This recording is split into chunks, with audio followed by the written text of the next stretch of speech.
ආයි බමුදේ අපි සම්බන්ධ වන්නේ 2027 උසස් පෙළ දරුවන් එක්ක සාකච්ඡා කරන ප්‍රශ්න පත්‍ර සාකච්ඡාවක් එක්ක. මොකද අපි මේ වෙද්දි සැලකිය යුතු ප්‍රශ්න ප්‍රමාණ සාකච්ඡා කරන් තියෙනවා. මේකේ උපරිම ප්‍රයෝජනෙ ගන්න අනිවාර්යෙන් අඩුපාඩු ටික හදාගන්න. රයිට්. බලමු දේ. පළවෙනි ප්‍රශ්නේ ප්‍රවේග කාල ප්‍රස්ථාරයකින් වස්තුවක චලිතය පිළිබඳව ඔබට ලබාගත හැකි භෞතික රාශි දෙකක් සඳහන් කරන්න. උදේ ප්‍රවේග කාල ප්‍රස්ථාරයකින් අපි දන්නවා x අක්ෂයෙන් කාලයද y අක්ෂයෙන් ප්‍රවේගයද නිරූපණය කරාම ප්‍රස්ථාර අනුක්‍රමණයෙන් ගන්න පුළුවන් වස්තුවේ ත්වරණය සඳහා ප්‍රකාශනය. නේද? ඩෙල්ටා y බෙදීම ඩෙල්ටා x අනුක්‍රමණයෙන් අපිට ගන්න පුළුවන් වස්තුවේ ත්වරණය. සහ අන්තක්කණ්ඩයෙන් අපිට ගන්න පුළුවන් චලිත ආරම්භක ප්‍රවේගය. අන්තක්කණ්ඩයෙන් අපිට ගන්න පුළුවන් චලිත ආරම්භක ප්‍රවේගය. චලිතය පටන් ගන්න නිශ්චලතාවයෙන්ද ධන ප්‍රවේගයකින්ද ඍණ ප්‍රවේගයකින්ද අදහස ගන්න පුළුවන්. ඊට අමතරව පුතේ අපි තව එකක් වැඩිපුර ලියමු. ප්‍රස්ථාරයේ වර්ගඵලයෙන් පුතේ වස්තුවේ විස්ථාපනයක් නිරූපණය කරනවා. ප්‍රස්ථාර වර්ගඵලයෙන් වස්තුවේ විස්ථාපනය නිරූපණය කරනවා. රයිට්. ඔය තමයි වැදගත් වෙන්නේ. එම භෞතික රාශී ප්‍රවේග කාල ප්‍රස්ථාර ලබා ගන්න ආකාරය සඳහන් කරන්න බෑ. ඒ ඔක්කොම තමයි පොදුවේ මම විස්තර කිරීම කරේ. අනුක්‍රමණයෙන් ත්වරණය එනවා. අන්තක්කඩෙන් ආරම්භක ප්‍රවේගය එනවා.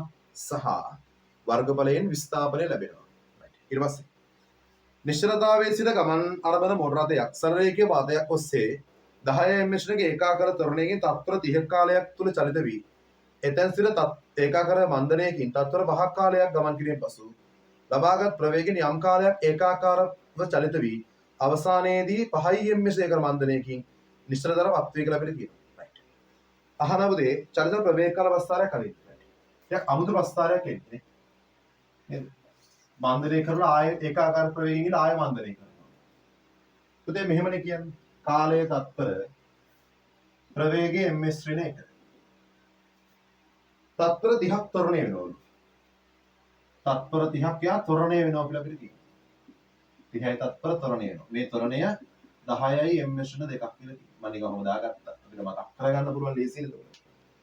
ඊට පස්සේ එතෙන් සිට ඒකර මන්දනේ තත්පර 5ක් කාලයක් යනවා.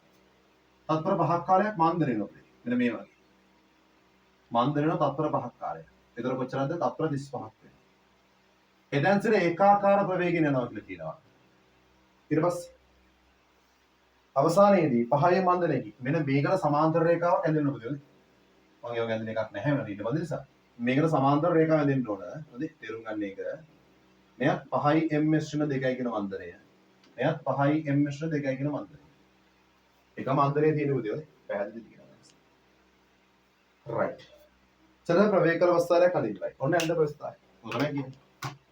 ඊට පස්සේ ඒකාකාර ප්‍රවේගයෙන් ගමන් කළ දුර 50 මීටර ලෙසද අවසානයේ මන්දරයෙන් ගමන් කළ දුර මීටර 160ක් ලෙසද ඒකාකාර ප්‍රවේගයෙන් ගිය දුර මන්දරයෙන් ගිය දුර 160යි ඒකාකාර ප්‍රවේගයෙන් දුර මීටර 50යි කියලා. අදට ප්‍රවේග කාල වක්‍රය ඇසුරෙන් මොටර රථයේ ගමන් කළ ඒකාකාර ප්‍රවේගය යන කොච්චරද? මොටර රථයේ ගමන් කරපු ඒකාකාර ප්‍රවේගය යන කොච්චරද? හොඳට තේරුම් කරගන්න. පුතේ මොටර රථයේ ගමන් කරපු ඒකාකාර ප්‍රවේගය කියන්නේ මෙන්න මේ පදේ. u. මම මෙතන v කියලා දාගන්නම්. හොඳට තේරුම් කරගන්න. පුතේ අපි දන්නවා ත්වරණයට අපි දැම්මොත් එහෙම a සමානයි ඩෙල්ටා v බෙදීම t කියලා. ත්වරණය 10යි. ත්වරණය කියන්නේ මෙතන ඉඳන් මෙතනට යනවා. මෙතන ඉඳන් මෙතනට යනවා. පැහැදිලි? තේරුණාද? අපිට කියනවා මෙහෙම ප්‍රවේග වෙනස පුතේ කොච්චරද? v ඍණ බිඳුව බෙදීම කාලය 30යි. එහෙනම් v සමාන පුතේ කොච්චරද? 300 ms ඍණ 1යි. 300 ms ඍණ 1යි. right. මෙතන අපිට මන්දනය අපිට දීලා නැහැ පුතේ. අවසාන මන්දනය දීලා තියෙනවා. මොන අවසාන ප්‍රවේගය අපි හොයාගත්ත කොච්චරද පුතේ? මේ 30ක් මේ 30 300යි කියලා අපි හොයාගත්තා. තත්පර 5ක් කාලයක් මන්දනය කරලා අපිට කිව්වනේ. එසේ මීටර නේද 50ක් ඒකාකාර ප්‍රවේගයෙන් අපෙන් යනවානේ. අවසානයේ මන්දනයෙන් ගමන් කරන දුර මීටර 150ක් කියලා අපිට කියනවා. නේද? ඔච්චර අපිට කියන්නේ. මීටර 160ක් කියලා අපිට කියනවානේ. මේක මන්දනයෙන් අපිට ආව කියලා කියන්නේ. මෙන්න මේක. එහෙනම් උද අපි ගන්නවා මෙයාගේ මේ අවසාන මන්දන කොට සලකලා. අවසාන මන්දන කොට සලකන පුතේ අපි එයාගේ මන්දනය ඍණ 5යි. ඒ සමානයි ඩෙල්ටා v බෙදීම තමයි. අවසාන ප්‍රවේගයේ බිඳුවයි පෙර ප්‍රවේගය දන්නේ. තේරුණාද කියලා අදහස? එයා ගමන් කළ දුර දන්නවා 160ක් කියලා. පැහැදිලිද? එහෙනම් උදේ මට දාන්න පුළුවන් එයාගේ වර්ගඵලයේ පැත්තේ අපි මේ කාලේ අපි t කියලා ගත්තා. වර්ගඵලයේ පැත්තේ අපිට අදහසක් ගන්න පුළුවන් කොහොමද? 160 සමානයි භාගයේ වතාවක් නේද? t ගුණ කිරීම u. එහෙනම් tu සමානයි 320ක් කියලා ගන්න. පැහැදිලි? එහෙනම් උදේ මට දාන්න පුළුවන් t කියන එක නා දාන්න පුළුවන් කොච්චරද? ඍණ 5 සමානයි. ඍණ 5. බිංදුව ඍණ u බෙදීම t නේ. t දාන්න පුළුවන් උදේ 320 බෙදීම u කියලා. උඩට ගියාම ඍණ 5 සමානයි. නේද? මෙතන ගත්තම ඍණ අපි දැන් නැති ඍණ බෙදීම මෙතනත් ඍණ පද අයින් දාන්න පුළුවන්. ඒතර 5 සමානයි u වර්ග බෙදීම 320. එහෙනම් u සමානයි උදේ කොච්චරද? මම මෙතන සුළු කරන්න ගන්නවා. u වර්ග සමානයි 320 පහෙන් ගුණ කරාම 1600. එහෙනම් u සමානයි උදේ 40යි ms වෙන එකක් කියලා ගන්න. එහෙනම් මේ ප්‍රවේගය 40. හොඳට තේරුම් කරගන්න ඕනේ. මුලින් පෙවතුණු මන්දනය අපි යන ඒකාකාර ප්‍රවේගයෙන් ගමන් මෝටර රථයේ ගමන් කළ ඒකාකාර ප්‍රවේගයයි. අන්න ඒක තමයි හෙව්වේ u 40. ඒකාකාර වේදයි u 40 එක. right. ඊට පස්සේ අපි දන්න මෙයා හොයාගත්ත 300යි මෙයා හොයාගත්ත 40යි කියලා. ඔන්න ඔක්කොම හොයාගෙන තියෙනවා. ඊට පස්සේ මුලින් පෙවතුණු මන්දනය අහන. මෙන්න මේ මන්දනය කොච්චරද? අපි දන්න මන්දනය සමානයි ප්‍රවේග වෙනස පසු ඍණ පෙර. කොච්චරද? පසු 40යි පෙර 300යි. බෙදනවා කාලය 5. තත්පර 5කින් ගන්න. එහෙනම් a සමානයි උදේ කොච්චරද? ඍණ 260 බෙදීම 5යි. එහෙනම් මන්දනය කොච්චරද? ඍණ 5යි ඉතිරි 1යි 10ට 2යි 52යි ms ඍණ 2ක් වෙනවා. 52යි ms ඍණ 2ක් වෙනවා. ඊළඟ චලිතර ගත වූ මුළු කාලය අහන කොච්චරද? චලිතර ගත වෙච්ච මුළු කාලය. right. මම මේකත් මේ පුදේ 52 කියලා තියාගත්තා. ගත වෙච්ච මුළු කාලය පුදේ මට ගන්න පුළුවන්. මේක අපි දන්නවනේ. ඒකාකාර ප්‍රවේගයට කොච්චරද? ඒකාකාර ප්‍රවේගයට 50 සමානයි 40 වතාවක් t new t1 කියලා දාන්න කොහොමද? මේක ඇල t1 කියලා දාන්න මේක t naught කියලා දාන්න. එහෙනම් t1 සමානයි 5 බෙදීම 4යි. t1 සමානයි 1.10ට 2යි 5යි තත්ත්වය. මන්දරෙන් අපිට ආවුදේ 320 සමානයි t naught වතාවක් u කියලා. මතකනේ කතාවනේ. t naught වතාවක්. එහෙනම් t naught සමානයි 320 බෙදීම u අපිට ආවුදේ 40ක් කියලා. කලින් කොටසේ. දැන් මෙතන 8යි තත්ත්වය. එහෙනම් මුළු කාලය කොච්චරද? 30යි 35යි 35යි 8යි 43යි 43යි මේකයි මුළු කාලේ ටෝටල් එක කොච්චරද උදේ? 44.25යි තත්පර වෙනවා. 44.25යි තත්පර වෙනවා.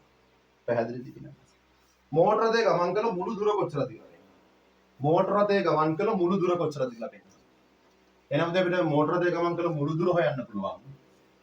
මෙන්න මේ වර්ගඵල ටික හිමු. එහෙනම් මේ වර්ගඵලය මට ලියන්න පුළුවන් කොච්චරද? දෙකෙන් එකක් 30 ගුණ කිරීම 300. මෙයාට මෙයා ගියාම 15. බිංදුවයි 45. 4500 මීටර. මේක මට ලියන්න පුළුවන්. සමාන්තර පාද දෙකේ එකතුව. 300 ධන 40. මේක 300යි මේක 40. සමාන්තර පාද දෙකේ එකතුව. සමාන්තර පාද 300යි මේක 40යි. මේක 300 මේක 40 එකතු. බෙදුව දෙකෙන් ගුණ කරලා ලම්බ කුස 5. එහෙනම් කිව්ව මෙතන 340යිනේ. 340 දෙකෙන් බෙදුවම 170යි. 170 5. නේද? බිංදුවයි 4.55යි 3ක් ඉතිරි. 5යි 3යි 850යි මීටර. එහෙනම් මේ මුළු දුර කොච්චරද? 4500යි මෙතන 850යි මේකයි කියන්නේ 900යි. 1000යි 1060යි. මෙතන අපි ගත්තම 4500 1000ට එකතුනම 5560යි. එහෙනම් 5560යි මීටර. ගමන් කරන මුළු දුර කොච්චරද? 5560යි මීටර කියලා ගන්න. පැහැදිලිද? මෝටර රථයේ චලිතය සඳහා ත්වරණ කාල ප්‍රස්ථාරයක් අඳින්න කියලා කියනවා. මෝටර රථයේ චලිතය සඳහා ත්වරණ කාල ප්‍රස්ථාරයක් අඳින්න කියලා කියනවා. right. ත්වරණ කාල ප්‍රස්ථාරය කොහොමද අඳින්නේ? කාලය තත්පර ත්වරණය ms ඍණ 2.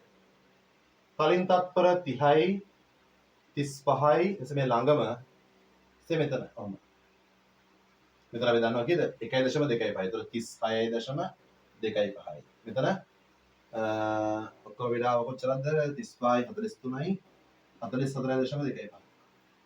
මුලින් 10ක තරණයක් තියෙනවා 10.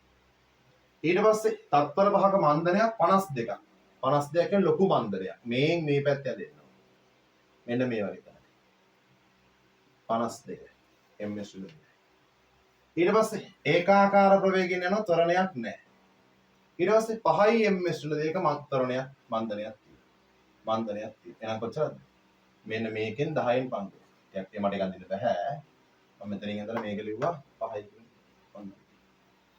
ඔන්න ඔය ටික කම්ප්ලීට් කරා නම් සම්පූර්ණ ප්‍රශ්නේ හරි පැහැදිලි ටිකක් වැදගත් ප්‍රශ්නයක් අඩුපාඩු ටික හදාගන්න හොඳ ප්‍රතිඵලයක් යන පුතේ හැමදාම වැඩ කරන්න එහෙනම් අද රවිවරස් ටික ඔච්චරයි පුතේ ඔයාලා හැමෝටම උත්සරණයි අයිබෝන්